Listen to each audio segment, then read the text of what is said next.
송년 예배 2019년을 마무리하면서 어떠한 말씀으로 오늘 이 시간을 우리가 함께 할까를 기도하는 가운데 지금까지 우리가 해왔던 로마서의 말씀, 하나님께서 우리에게 어떻게 살해할 것인가라고 했던 그 말씀을 오늘 요약하고 다시 한번 정리해보며 우리 자신을 다짐하는 그런 시간을 가져보려고 합니다.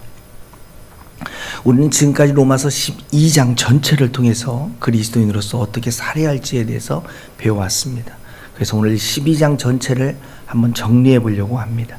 2019년을 마무리하는 마지막 날, 그리고 2020년을 맞이하는 새 날을 앞두고 우리가 그리스도인으로서 나는 정말 그리스도인답게 살아왔는지, 그리고 로마서는 정말로 우리에게 주고자 했던 이 핵심은 뭐냐면 그리스도인이라면 이렇게 살아라 라고 우리에게 그리스도인다운 삶의 명확한 방향을 말씀해 주는 게 바로 로마서입니다. 그래서 이 시간 정말 내가 자신이 이 말씀 12장 전체를 비추어서 내 자신을 비추어서 내가 그리스도인답게 살았는지 내 자신을 돌아볼 수 있는 시간이 됐으면 좋겠어요. 내가 얼마나 많이 알고 있는지가 중요한 것이 아니라 나는 정말 말씀대로 살고 있었는지를 점검하는 게 더 중요하다는 겁니다. 그래서 중요한 것은 실천이죠. 순종이라고 얘기하는 행함입니다. 결심만 하고 하지 않으면 결국 결심도 안 하는 사람하고 차이점이 없습니다.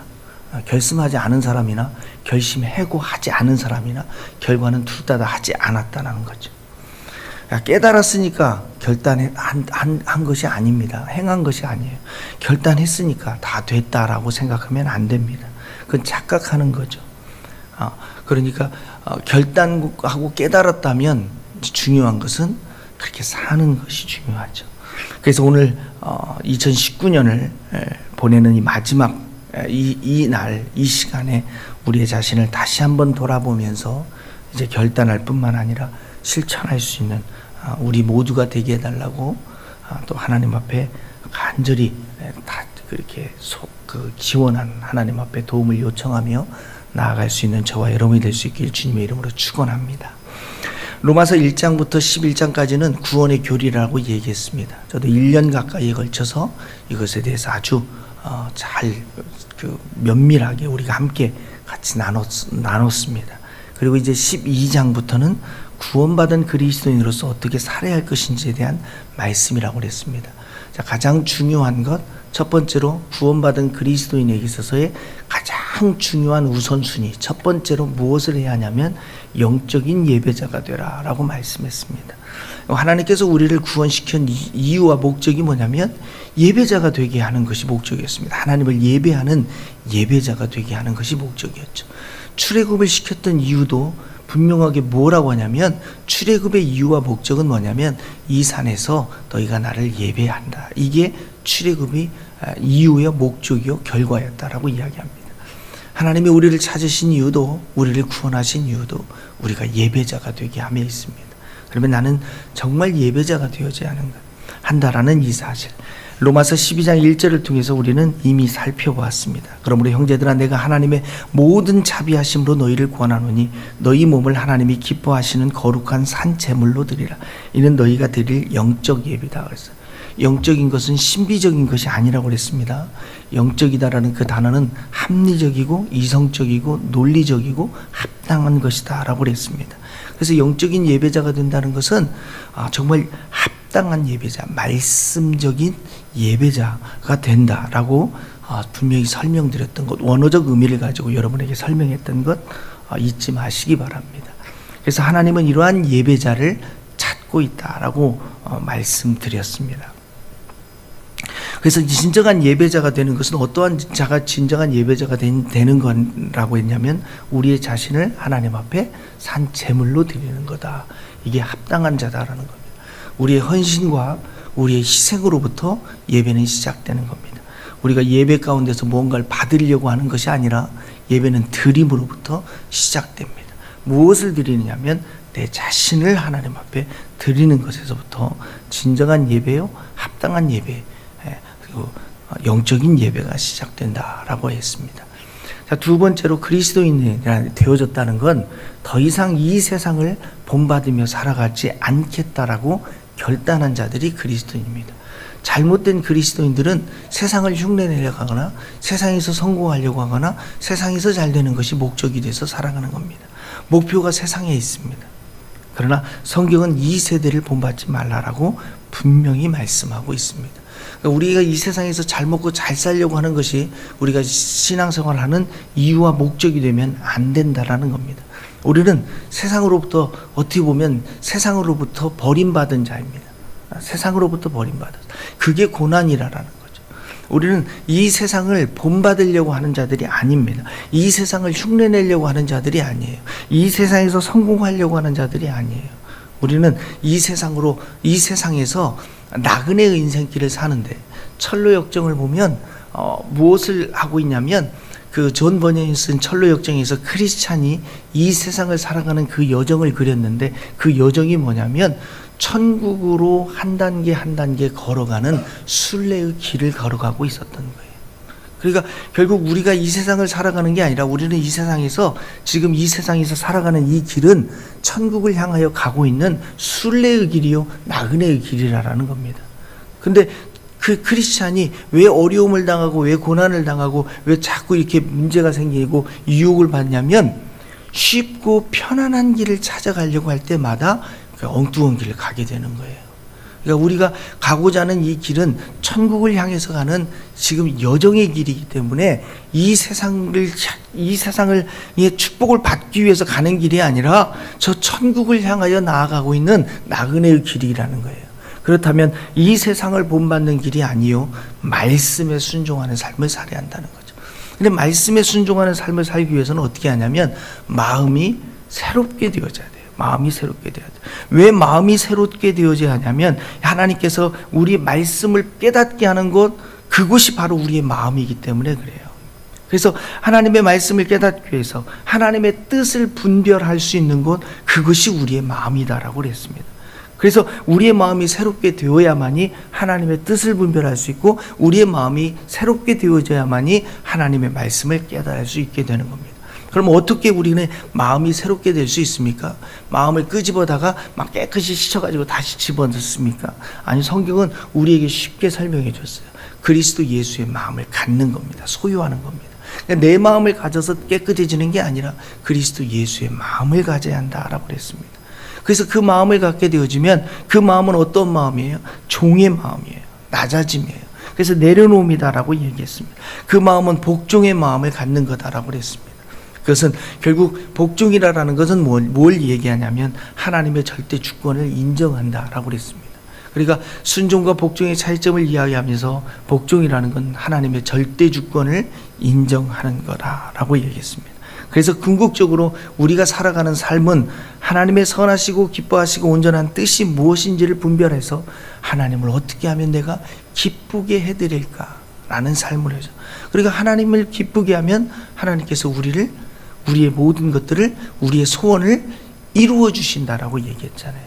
그러니까 나는 주의 일을, 주님은 나의 일을 이라는 그 성경의 말씀이 뭐냐면, 주님을 기쁘시게 하면 내 마음의 소원을 이루어 준다고 그랬습니다.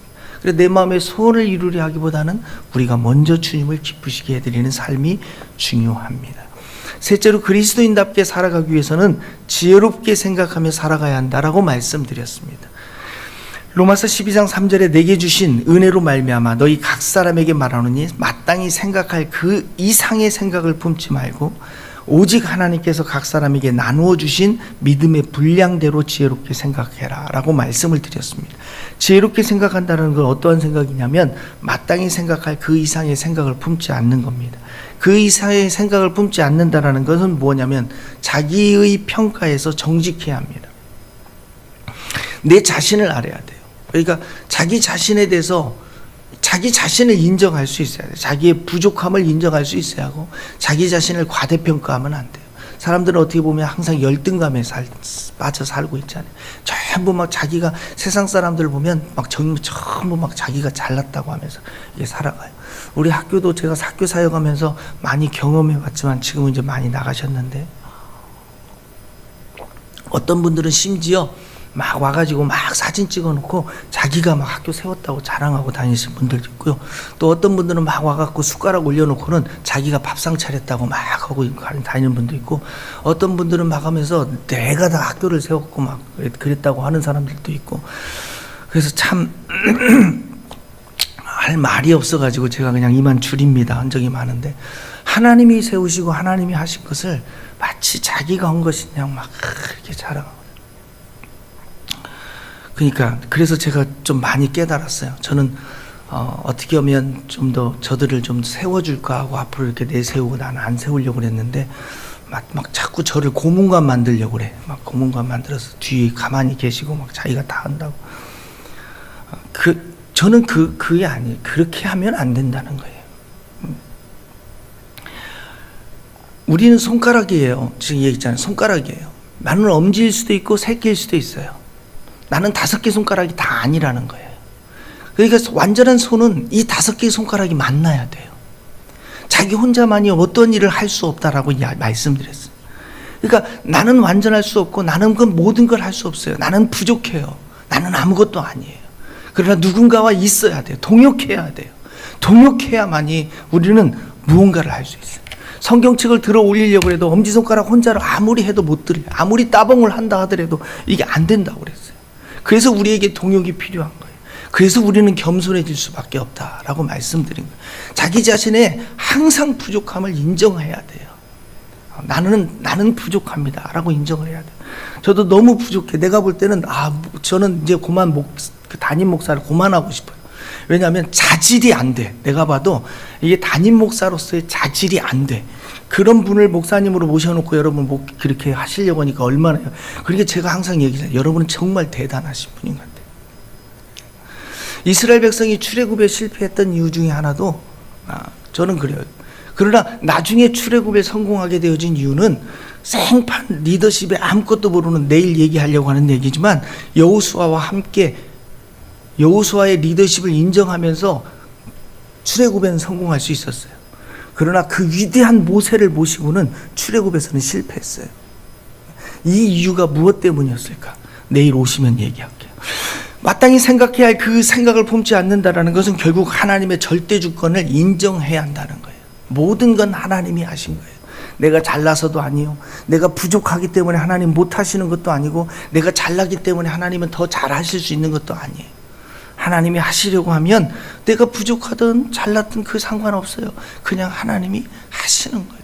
그러니까 여러분의 삶 가운데서 어떤 어려움이 일어나도 하나님이 하신 거예요. 그러면 어떻게 하면 되냐면 하나님께 물으셔야 돼요. 하나님 왜? 성경이 항상 그러잖아요. 네가 뭘 보느냐 그러잖아요. 네가 뭘 보느냐. 썩을 동아줄을 보나이다. 그렇게 이스라엘 백성이 썩었다 그러잖아요. 그러니까 우리의 삶은 어떻게 해야 행복하냐면 하나님이 지으신 목적대로 살면 돼요. 그래서 제가 강아지하고 고양이 얘기해 드렸잖아요. 고양이는 개가 안 되고요, 개는 고양이가 안 된다니까요. 지은 대로 살아가는 거예요. 개는 개처럼 사는 거고, 고양이는 고양이처럼 사는 거고, 돼지는 돼지처럼 사는 거라니까요. 그러니까 우리가 지으신, 그게 나쁜 거냐? 아니에요. 지으신 대로 살아가는 거예요. 하나님은 나를 인간으로 지었어요. 그런데 구원받지 못한 인간은 아주 더럽고 추하고 벌레맛도 못하고 죄인 중에 죄인이다니까요. 그렇게 살면 안 돼서 하나님이 우리를 구원해 줬잖아요. 그러나 하나님이 우리를 지으신 이유와 목적은 뭐냐면, 내가 어떤 모습으로 지어졌든 궁극적인 하나 일치되는 게 있어요. 그 모든 건 하나님의 영광을 위하여 살아간다는 거예요. 내가 어떤 상태로 지어졌든 나는 하나님의 영광을 위하여 사는 것이, 그게 목적이 되어져야 한다는 거예요. 부족해도 열등감 가진 필요가 없어요. 잘났다고 얘기할 필요가 없어요. 그냥 하나님이 쓸 필요가 있어서 지었을 거 아니에요. 그죠? 손가락이 깨끼 손가락이면 비록 여기 눈썹이지만, 제 아내가 여기 자꾸 흰 눈썹이 난다고 자꾸 잘라서 없애버리는데 그것도 필요하니까 여기 뭐 이렇게 붙여주지 않았을까. 저는 그렇게 생각해서 못 자르게 하고 있지만 필요 없다면 왜 하나님이 여러분을 지어주셨겠어요? 그죠? 분명히 필요가 있으니까 지으셨다는 거예요. 그런데 그걸 알지 못하니까 시간을 낭비하고 있을 뿐이라는 겁니다. 넷째로 그리스도인으로서 어떻게 우리는 살아가야 하느냐? 진정한 사랑, 거짓이 없는 사랑을 가지고 형제와 자매를 섬겨야 하며 선으로 악을 이기며 살아야 한다라고 말씀하고 있어요. 자, 성경을 읽으면서 한번 오늘 아까 읽었던 말씀인데 이 말씀이 하나님께서 오늘 우리에게 주시는 말씀이라는 생각을 가지고 오늘 주보 안에 있는 12장 9절부터 21절까지 있는 말씀을 주보 안에 있는 걸로만 읽도록 하겠습니다. 함께 읽겠습니다. 시작. 사랑에는 거짓이 없나니 악을 미워하고 선에 속하라. 형제를 사랑하여 서로 우애하고 존경하기를 서로 먼저 하며 성도들의 쓸 것을 공급하며 손 대접하기를 힘쓰라. 너희를 박해하는 자를 축복하라. 축복하고 저주하지 말라. 즐거워하는 자들과 함께 즐거워하고 우는 자들과 함께 울라. 서로 마음을 같이하며 높은 데 마음을 두지 말고 도리어 낮은 데 처하며 스스로 지혜 있는 채 하지 말라. 아무에게도 악을 악으로 갚지 말고 모든 사람 앞에서 선한 일을 도모하라. 할 수 있거든 너희로서는 모든 사람과 더불어 화목하라. 내 사랑하는 자들아, 너희가 친히 원수를 갚지 말고 하나님의 진노하심에 맡기라. 기록되었으되 원수 갚는 것이 내게 있으니 내가 갚으리라고 주께서 말씀하시니라. 내 원수가 줄이거든 먹이고 목마르거든 마시게 하라. 그리함으로 내 숯불을 그 머리에 쌓아 놓으리라. 악에게 지지 말고 선으로 악을 이기라. 결국 뭐예요? 더 잘해주라. 원수라고 생각되거든 더 잘해줘라. 더 잘해줘라. 더 섬겨라. 악에게 지지 마라. 악에게 지지 말라는 거예요. 오히려 악을 이기라는 거예요. 어떻게? 선으로 이기라는 거예요. 더 잘해줘서 이겨라. 더 잘 섬겨주라. 이게 그리스도인이라고 성경은 말씀하는 거예요. 그리스도인으로서 어떻게 살아가야 할까요? 다섯 번째, 주님을 섬기는 삶에 최선을 다해라. 주님을 섬기는 삶에 최선을 다해. 12장 11절에 어떻게 최선을 다하냐면 부지런하여 게으르지 말고 열심을 품으라 라고 그랬습니다. 열심을 품다라는 말이 뭐예요? 막 뜨겁게 불타오름이라고 그랬어요. 내가 이 열정을 가지고 내 마음에 불타오름을 가지고 주님을 섬겨야 할 것에 대해서 말씀하고 있어요. 여러분 어떻게 섬기고 계십니까? 그냥 시간이 남아서 취미 생활로 뭐 이렇게 주님을 섬기고 있는 건 아닌가요? 뜨거운 마음을 가지고 주님을 섬기는데 최선과 충성을 다하라고 말씀하세요. 게으르지 말고 부지런히. 우리가 살아야 할 이유가 그거기 때문에 그래요. 그리고 여러분 천국에 가면 평생 주를 섬기면서 사는 거예요. 그걸 여기서 훈련하는 거라니까요. 안 해본 사람은 못하잖아요. 그리스도인으로서 어떻게 살아가야 할까요? 여섯 번째로 소망 중에 즐거워하고 환난 중에 참으며 기도에 항상 힘쓰며 살아가야 한다 이렇게 말씀드렸습니다. 로마서 12장 12절입니다. 기도에 항상 힘쓰라는 것. 그러니까 우리의 즐거움은 우리 주 예수 그리스도 안에 있어요. 그래서 그분으로부터 오는 거예요. 그래서 그분으로부터 오는 거고 또 우리의 소망도 예수 그리스도를 향한 소망이 되어져야 돼요. 그래서 예수 그리스도와 우리와 함께하고 있다면 우리가 당하는 환난은 이겨낼 수 있다는 거예요. 근데 왜 이기지 못하냐? 그리스도가 없기 때문에 그래요. 그러니까 우리가 신앙생활을 하는 이유가 사람들이 착각하는 것은 환난 없이 고난 없이 신앙생활을 하려고 우리가 신앙생활을 한다라고 착각하고 있는 거예요. 우리에게는 오직 축복만 있기를 원하잖아요. 그런데 그게 잘못된 신앙생활이라는 거예요. 그래서 하나님께서는 여러분을 사랑하셔서 고난에 대해서 바르게 이해하도록 하기 위해서 계속 고난에 대해서 말씀을 해주시는 것 같아요. 지난 주일날 우리 선교사님도 고난에 대해서 아주 기가 막히게 우리에게 말씀해 주셨잖아요. 그죠? 마태복음 24장 9절을 보세요. 그때 사람들이 너희를 환난에 넘겨주겠으며 너희를 죽이리니 너희가 내 이름 때문에 모든 민족에게 미움을 받으리라 그랬어요. 예수님을 믿는다라는 것 때문에 미움을 받게 될 거라는 거예요. 칭찬받고 싶으면 어떻게 해야 돼요? 예수님을 안 믿어야 돼요. 예수 믿으면서 칭찬받고 싶어 한다? 불가능한 일을 지금 하겠다는 거고 똑같아요. 왜냐하면 요한복음 16장 33절도 보세요. 이것을 너희에게 이르는 것은 너희로 내 안에서 평안을 누리게 하려 함이라. 세상에서는 너희가 환난을 당한다고 그랬어요. 담대하라 내가 세상을 이기었노라. 그러니까 평안은 어디에서 오냐면 예수 그리스도 안에서 있을 때 평안이 오는 거고 우리가 세상에 있었다면 예수님 때문에 환난을 당하게 된다라는 거예요. 사도행전 14장 22절도 보세요. 제자들의 마음을 굳게 하여 이 믿음에 머물러 있으라 권하고, 또 우리가 하나님의 나라에 들어가려면 많은 환난을 겪어야 할 것이다, 이렇게 얘기했어요. 그러니까 철로역정을 한번 보세요. 그곳에서 어떤 삶이냐면, 편안해지려면 무너진다니까요. 유혹이 찾아오는 거예요. 쉽게 살려고 하면 유혹이 찾아온다니까요. 하나님의 나라에 들어가려면 많은 환난을 겪어야 한대요. 근데 우리는 지금 어떻게 하려고 그래요? 하나님 나라에 가려고 하면서 쉽고 편하고 기쁘고 즐겁고 만사 형통하고 잘 먹고 잘 살고 삼박자 축복 오중복음 이걸로 가려고 하니까 이게 안 되는 거라니까요. 성경하고는 전혀 관계없는 그런 신앙생활을 하려고 한다는 거예요. 우리는 환난 중에서 기뻐하고 즐거워하는 법을, 그걸 배우는 거예요. 환난을 없애는 법, 이걸 배우는 게 아니라 아무리 고난이 찾아와도 아무리 환난이 와도 우리는 그것에 의해서 영향받지 않아요. 우리는 평안해요. 왜? 예수 그리스도가 우리와 함께하기 때문에. 이걸 훈련하는 거예요. 이게 그리스도인이에요. 그래서 그리스도인은 반드시 고난이 따라온다라고 로마서 8장 17절도 말씀하세요. 자녀이면 또한 상속자, 곧 하나님의 상속자요, 그리스도와 함께한 상속자니 우리가 그와 함께 영광을 받기 위하여 고난도 함께 받아야 할 것이다 라고 했어요. 영광을 받으려면 고난도 함께 받아야 한다고 그랬어요. 근데 영광만 받으려고 그래요. 그러니까 이게 신앙생활이 안 되는 거예요. 고난이 오면 다 무너져 버리는 거예요. 조금만 어려우면 다 무너져 버리는 이유가 왜 그래요? 조금만 힘들면 다 떠나버려요. 왜 그래요? 고난을 어떻게 감당해야 하는지를 알지 못하기 때문에 그래요. 디모데후서 1장 8절을 보세요. 그러므로 너는 내가 우리 주를 증언함과 또는 주를 위하여 갇힌 자 된 나를 부끄러워하지 말고 오직 하나님의 능력을 따라 복음과 함께 고난을 받으라. 복음은 뭐와 함께 온다고요? 고난과 함께 온다고 그랬어요. 그러면 고난 없이 복음만 갖고 하려고요? 그러니까 신앙생활이 안 되는 거예요. 신앙생활을 못 하는 거예요. 이 신앙생활을 하기로 결단하는 순간부터 이 세상의 유혹은 다 나에게 고난이라니까요. 왜냐하면 내가 살아 있으니까.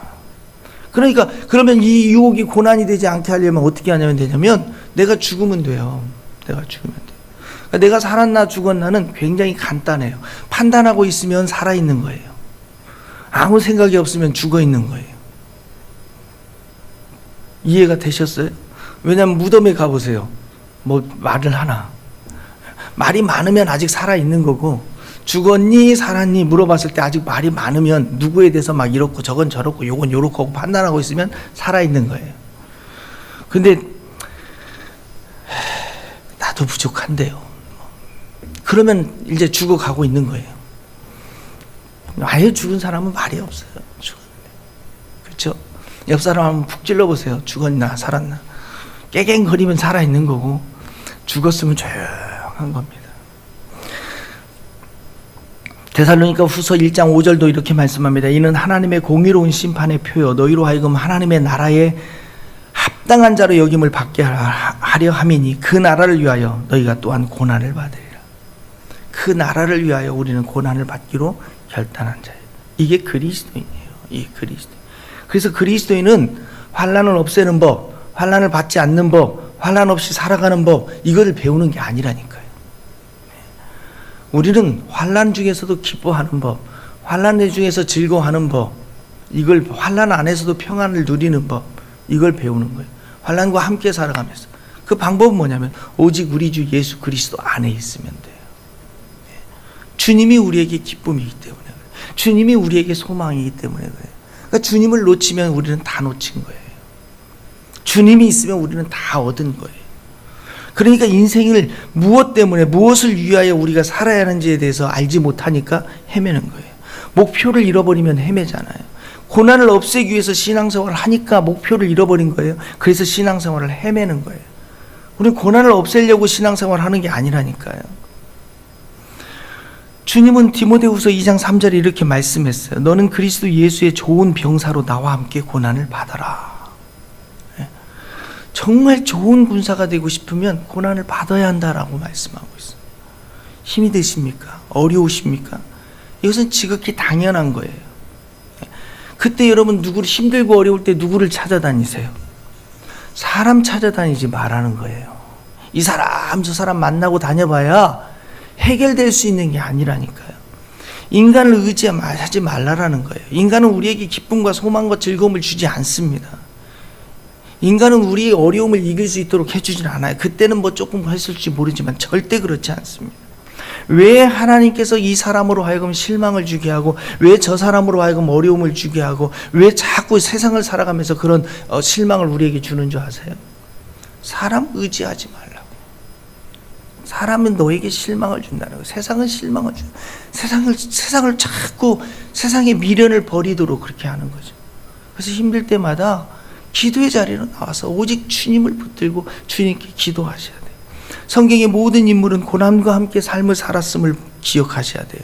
히브리서 11장 24절을 보세요. 믿음으로 모세는 장성하여 바로의 공주의 아들이라 칭함받기를 거절하고 도리어 하나님의 백성과 함께 고난받기를 잠시 죄악의 낙을 누리는 것보다 더 좋아했다. 가만히 있었으면 바로의 지금 공주의 아들로 지금 성장한다니까요. 잘 먹고 잘 살 수 있었지만 그는 스스로 그것을 포기했다라고 성경은 이야기해요. 왜? 그리스도와 함께. 사도 바울도 고린도후서 1장 8절에 보세요. 형제들아, 우리가 아시아에서 당한 환난을 너희가 모르기를 원하지 아니하노니 힘에 겹도록 심한 고난을 당하여 살 소망까지 끊어졌다, 이렇게 말씀하세요. 예수님 또한 고난을 받으셨어요. 마태복음 17장 12절에 내가 너희에게 말하노니 엘리야가 이미 왔을 때 사람들이 알지 못하고 임으로 대우하였도다. 인자도 이와 같이 그들에게 고난을 받으리라, 이렇게 말씀하셨어요. 그러나 하나님께서는 우리가 당하는 고난을 우리가 받을 영광과 비교할 수 없다라고 말씀하세요. 생각하건대 현재의 고난은 장차 우리에게 나타날 영광과 비교할 수 없다. 고린도후서 1장 5절도 그리스도의 고난이 우리에게 넘친 것 같이 우리가 받는 위로도 그리스도로 말미암아 넘칠 거다라고 말씀하세요. 고난이 많은 만큼 위로도 우리에게 많을 거다라고 말씀합니다. 모세 또한 이러한 고난을 그리스도를 생각하면서 그리고 하늘의 상을 바라보면서 참을 수 있었던 것. 히브리서 11장 26절을 보세요. 그리스도를 위하여 받는 수모를 애굽의 모든 보화보다 더 큰 재물로 여겼으니 이는 상 주심을 바라봄이니라. 믿음으로 애굽을 떠나 왕의 노함을 무서워하지 아니하고 곧 보이지 아니하는 자를 보는 것 같이 하여 참았다라는 거예요. 고난을 이길 수 있는 법, 예수 그리스도를 바라볼 때 이길 수 있다라고 말씀하는 거예요. 왜 우리가 힘들어하냐면, 우리가 어려울 때, 우리가 고난당할 때 왜 실패하냐면 예수님을 바라봐야 하는데 나한테 고난 준 사람 바라보면서 이렇게 하잖아요. 투덜이가 되잖아요. 불평하잖아요. 불만하잖아요. 그러니까 무너지는 거예요.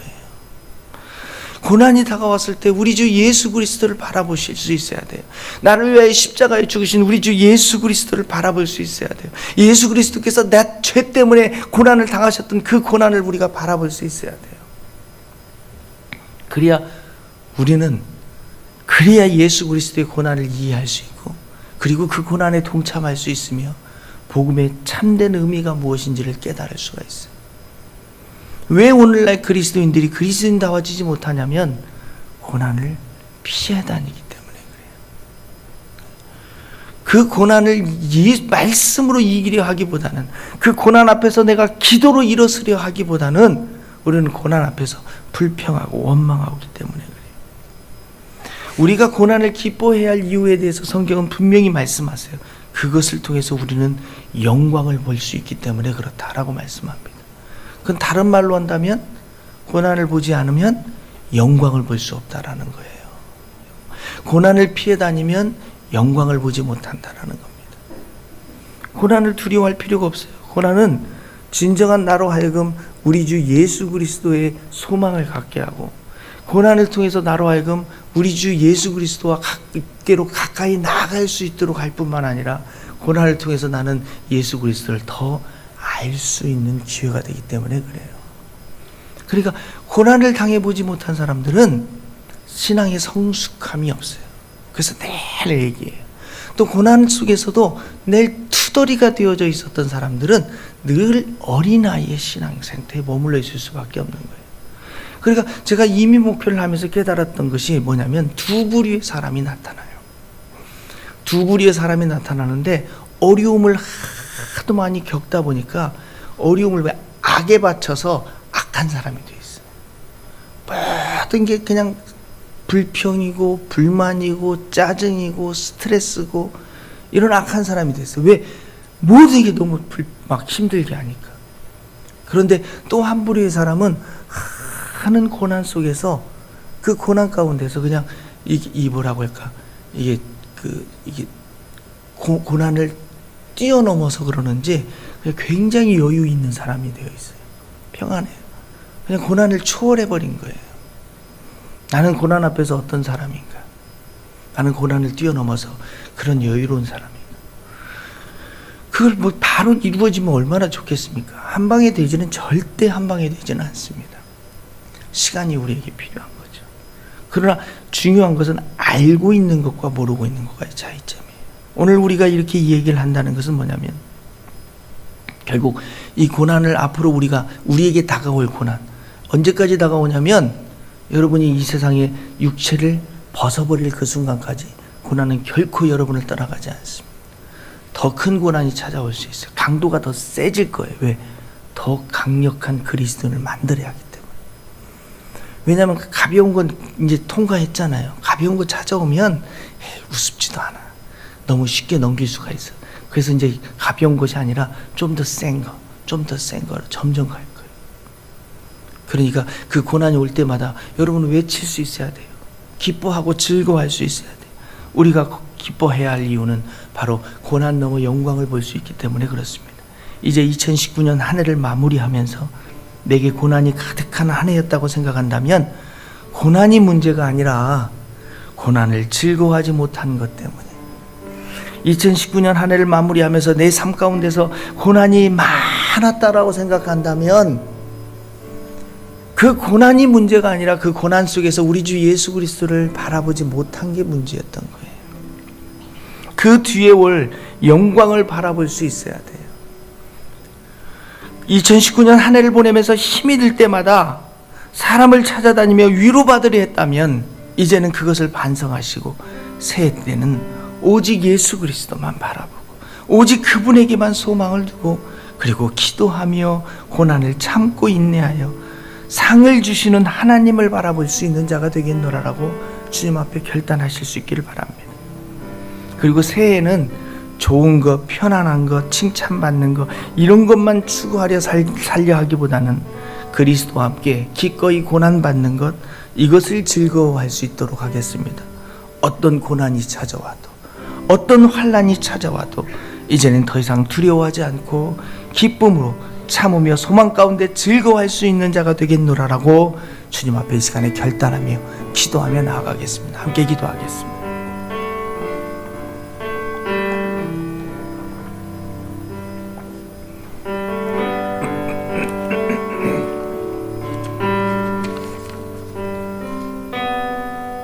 환난이 닥쳐와도 슬픔이 몰려와도 나는 찬송할 수 있다네.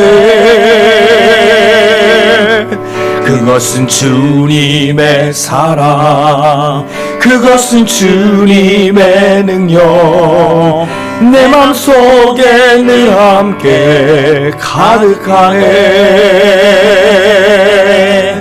일어서리라 예수의 이름으로, 일어나리라 주님의 능력으로. 결코 죄악 세상과 새 나를 잊지 못하니 주님이 항상 내 곁에 함께하네. 제가 기도하겠습니다. 하나님, 우리가 예수 그리스도를 믿는다는 것, 이것이 우리에게 주어진 특권이고, 그리고 하나님께서 우리에게 약속하신 영광이 있음을 우리로 하여금 알게 하여 주옵소서. 그래서 그것을 바라볼 수 있는 우리가 되게 하시고, 이 세상을 바라보지 아니하고 저 표대를 향하여 나아갈 수 있는 우리가 되게 하여 주옵소서. 그래서 예수 그리스도인으로답게 그 고귀한 가치를 추구하며 살아갈 수 있도록 주님 도와주시고, 이 세상을 살아가면서 당하는 어떤 어려움이나 고난이나 환난이나 역경이나 아픔이나 찾아온다 할지라도 그때마다 우리 주 예수 그리스도를 바라볼 수 있는 그 힘과 능력을 우리에게 허락하여 주시사 우리가 그것을 즐거움과 그 기쁨으로 이겨낼 수 있는 주님이 주시는 그 평강으로 우리가 이겨낼 수 있도록 주님 도와주옵소서. 오늘 이 시간에 주의 사랑하는 영혼들이 헌신하고 결단하며 이 자리에 모였습니다. 하나님, 우리 한 영혼 한 영혼들을 주님께서 어루만져 주시고 위로하여 주시사 새해부터는 이제 그리스도인다운 삶을 보라 새 것이 되어뒀다 말씀하셨사오니 새 것으로서 살아갈 수 있는 우리가 되게 하여 주옵소서. 그래서 세상의 사람들이 우리를 바라볼 때 너는 정말 그리스도인답구나 라고 이야기를 할 수 있는 그러한 인정받는 사람으로 살아갈 수 있도록 주님 도와주옵소서. 예수님의 이름으로 기도하옵나이다. 우리 자리에 일어서서 찬송가 620장입니다. 여기에 모인 우리 함께 찬양하겠습니다. 여기에 모인 우리 주의 은총 받은 자여라. 주께서 이 자리에 함께 계심을 아노라. 언제나 주님만을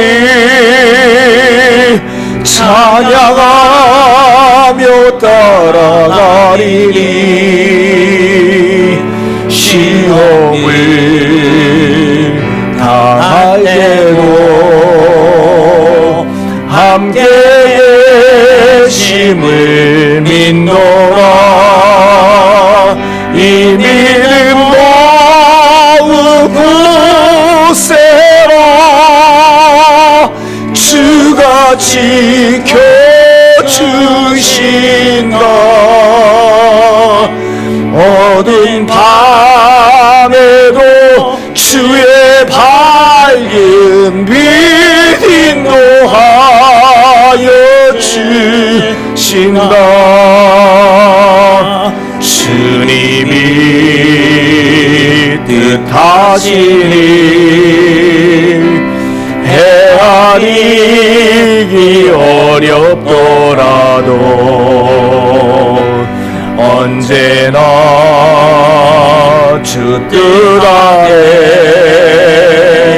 내가 있음을 아노라. 사랑과 말씀들이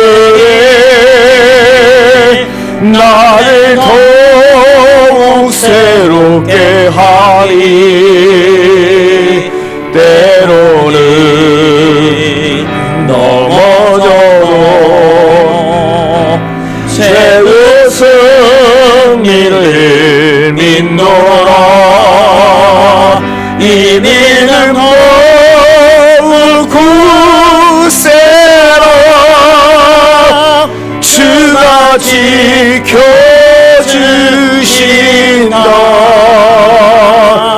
어두운 밤에도 주의 밝은 빛 인도하여 주신다. 여기에 모인 우리 사랑받는 주의 자녀라. 주께서 뜻하신다.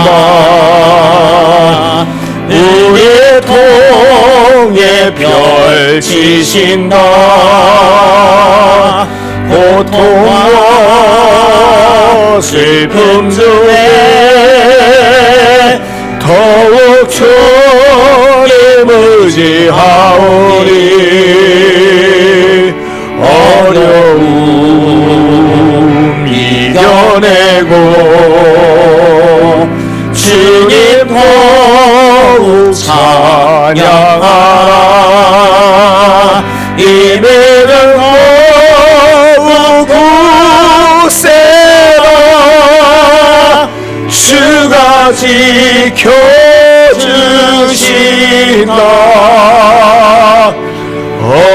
어두운 밤에도 주의 밝은 빛 인도하여